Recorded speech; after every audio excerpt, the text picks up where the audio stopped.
Israel, of course, needs leadership prepared to make peace.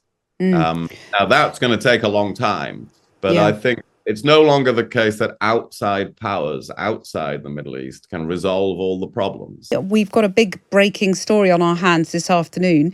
24 hostages released from Gaza are now back in Israel, according to the Israel Defense Forces, whilst 39 women and children held in Israeli prisons have been released in the West Bank. Pretty momentous moment, isn't it, William?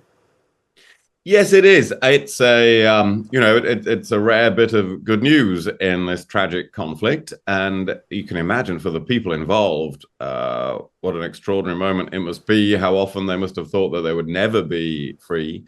That's very good, and it's very good that both sides have managed to make that agreement. And the other encouraging thing, we mustn't get overexcited because there are a lot more hostages, and in all likelihood, the war will resume in several days.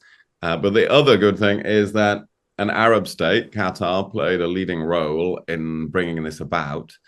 And really, one of the best hope for the region is if several Arab states play a bigger role in resolving the problems of the region in the future. That would be a much bigger role than they've played yet. But Yeah.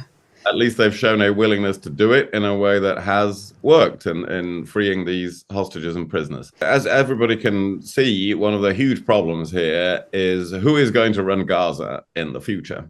Even if you had a ceasefire tomorrow, which many people call for, well, what on earth would be going on then inside Gaza? And that's why Israelis think they could never rely on a ceasefire. So that's a very important issue, that it can't be Hamas running the place in future, but the Palestinian Authority has struggled to have legitimacy there in the past. Now, you can imagine if Arab states are willing to do it, then playing some role in that, perhaps under a United Nations mandate and support.